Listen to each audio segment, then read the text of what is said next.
What's up, everybody? In this video, I'm going to talk about addiction and the importance of building a support system. Starting in this video, I wanted to talk a little bit about addiction. This is something that I struggled a lot with when I was younger, and I feel like it's important that we know why people with mental illnesses tend to get addicted to stuff such as drugs or alcohol or even sex, right? So many times people with mental illnesses feel like they're not being heard and they feel like they can't reach out for help, so we self-medicate. I found out that this is a lot of what I did when I was younger. I self-medicated. I found out that if I was on something, or if I was partying, or if I was doing this or doing that, it kind of masked my other stuff. I didn't feel anxious. Maybe I didn't feel depressed or a specific way or another because I was occupying my mind with something else. It's not healthy. It's not a good thing to do. It's definitely not the way that you should be approaching your mental health. But so many people, and especially young people, especially teenagers, self-medicate, and it becomes an addiction, and then it becomes something else after that. So it starts out as self-medicating, then they get addicted to it, then it's years down the road, and once you're addicted to something, especially with drugs, you always want a bigger, better high. So you start doing more and more things, harder and harder drugs, etc., until you kind of get to a point where there isn't anything harder and you're doing the worst that is out there, and the damage that you're doing mentally and physically to yourself and your life and the people around you extremely large. The damage is so powerful that sometimes it can be incredibly hard or daunting to even try to climb out of that. Addiction, especially for people with mental health, especially for people who have anxiety problems and depression problems, a lot of these people will turn to other things to make them feel better, whether it be alcohol or cigarettes or pills, or it can even be weed. It can be any of these things. I wanted to clarify why a lot of people, in my experience, tend to do those things. They self-medicate because maybe they feel they can't talk to the people around them, and maybe they feel that the people around them don't care about their issues, or that even if they do care, that they can't really help them with their issues, right? So we might think, yeah, of course my mom cares about me, and she doesn't want me feeling badly, but she can't really empathize with me on this, and because of that, I don't think she actually understands it, so she's not going to offer me the help that I really need, right? So with that being said, with the addiction part being said, I think the importance then goes over to the support system. And for me personally, this was a huge thing that I found when I was trying to get sober, when I was facing my sobriety and all of these things. I realized that there was people around me that weren't supporting me in a healthy way, and that there was a lot of people around me that couldn't support me in a healthy way. Some people will not understand you. Some people, we will really want them to understand and we want to lean on them, but just because you want them to be that person doesn't mean they're going to be that person. Here is a good example. I have a fantastic dad. He has worked his whole life very hard, and he gives back to everybody and he helps everybody around him. For a very long time, he thought the mental health issues that I was facing was in my head. He thought it was one of those things that I just had to, well, you just got to do it. You got to work through it. You got to do this. He changed from that person when he saw firsthand me struggling with what I struggle with. When he saw it firsthand, he took it upon himself to learn and do research and figure out what he could be doing better to support me in my mental health and to help me become healthier in that aspect of my life.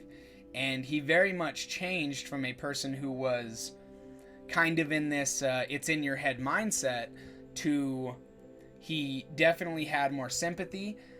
He stopped questioning stuff so much. If I told him, Dad, I don't think I can do that today, he would just be like, okay, because he knew the reason why, and he knows and he understands that it's not because I don't want to do those things. It's because maybe I have that barrier that's telling me I can't do those things, right? The importance of a support system, especially when you're becoming sober or you're facing things like depression or anxiety, OCD, any of these things, you need to have people around you that can support you in healthy ways. I had to remove a lot of friends from my life. I had to remove a lot of negative influences and a lot of people who wouldn't open their eyes or maybe open their minds to the possibility that I needed specific help. Maybe they didn't care. It doesn't matter. I shouldn't put that on them. What I did was accept that they're not those people, and I removed them from the equation. Now my support system consists of a much smaller circle, but my circle is very relied upon. I know that when I call upon my circle, or I need the people in my circle, they are there for me. And that's important. And that makes a big difference in my confidence level when I'm dealing with stuff, especially with my wife.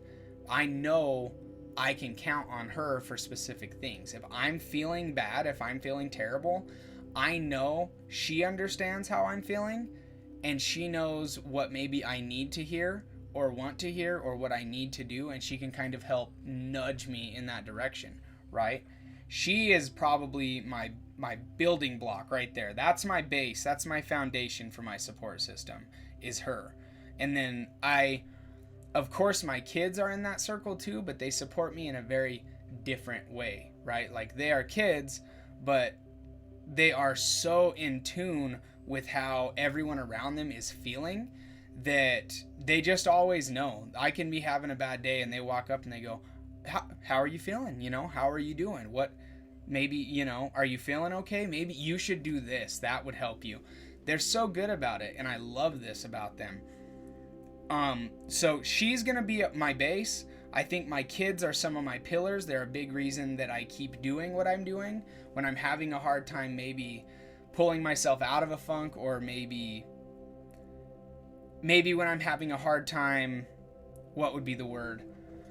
When I'm having a hard time looking at reasons for why I should be doing stuff, I absolutely can look at them, call upon her, my wife, and kind of move forward from there, right? So I can say, well, is it really that important? Then I go, well, if I want X, X, and X, these are the steps to get there. And I do want X, X, and X because I want me and my family to be successful, right?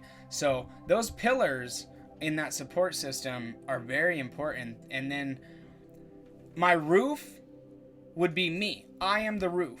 And I really like this because I am kind of the pinnacle right there. I'm important, and I'm sheltering everybody beneath me.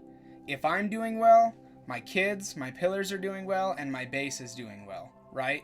So it's important that the roof be strong, but the roof doesn't have to stand alone, right? My pillars hold me up, and my pillars are on top of my base, right?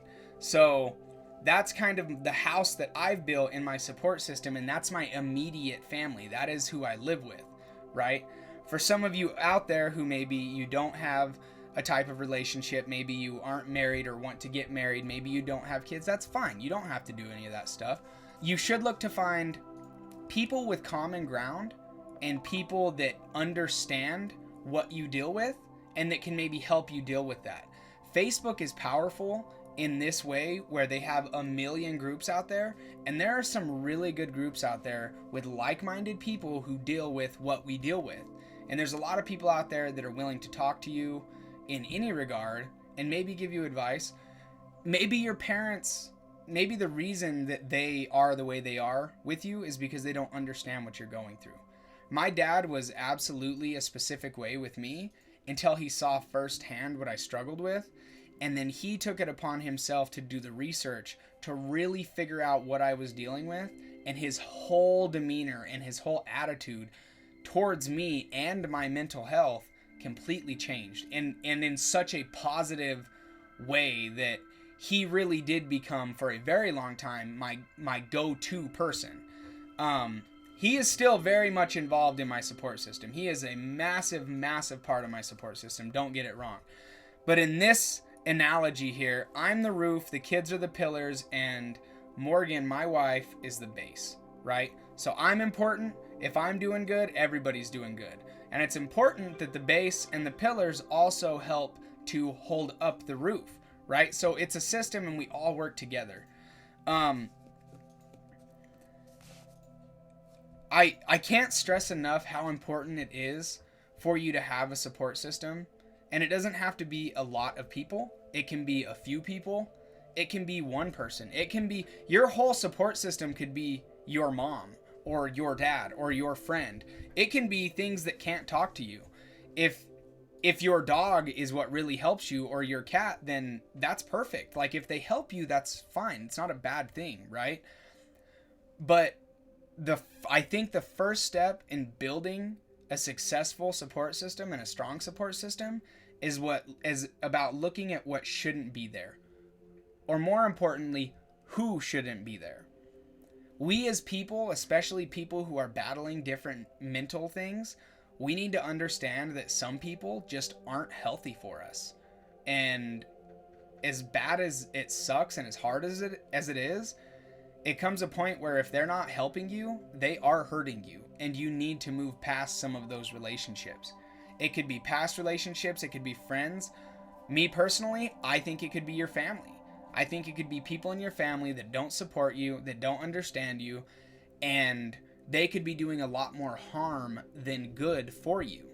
So when you're building your support system, and the reasons for building this support system could be that maybe you do want to become sober. Maybe you are battling anxiety or depression or OCD or bipolar disorder or any of these other things. It doesn't matter. It doesn't matter what the reason is. The support system should be built all the same. You weed out who shouldn't be there. You find your base, your pillars, and then you yourself should be the roof. Who is holding you up, and how are you protecting and taking care of them? I can't stress this enough. My support system absolutely saved and changed my life, and is continuing to do so every single day. It is important that you have reasons and people around you who understand what you're going through.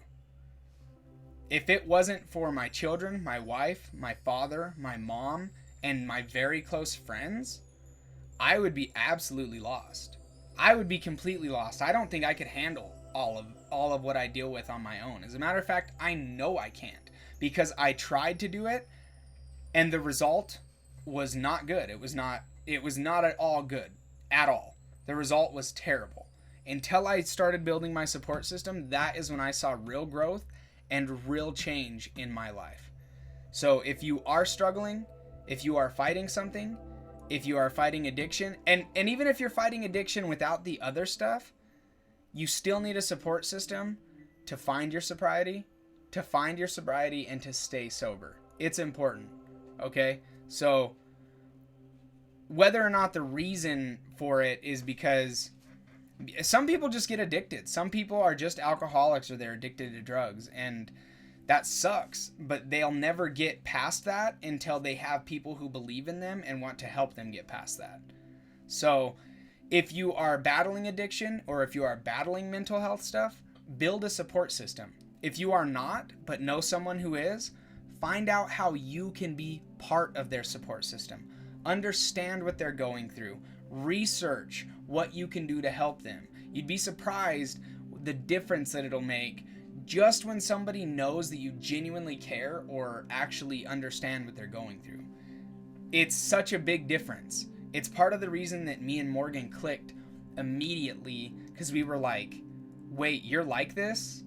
I'm like this. And we're like, we've never actually met somebody else who's like us. And we knew all of the things that I struggled to explain to people about myself, she already understood them. And vice versa. All of the things that she hates having to tell people, I understood. She didn't have to explain it in depth to me. So once again, if you're building a support system, I think this is a great way to do it. And if you are not building a support system, but you know somebody who should be, ask how you can help them. Figure out how you can input yourself into that system where you can be beneficial to them. Because the better you are for them, the better they are for themselves and for everyone else around them. So we have to lift each other up. We have to help one another. Otherwise, everybody feels lost, everybody feels alone, and we never get past any of it. So that was our wrap up, guys, on addiction and the importance of a support system. I want you to comment down below. Tell me things that you'd like me to touch base on, or maybe other videos, other things you would like me to talk about. Don't forget to like, share, hit the subscribe button, and we will see you guys next time. And remember, be kind. We are stronger together.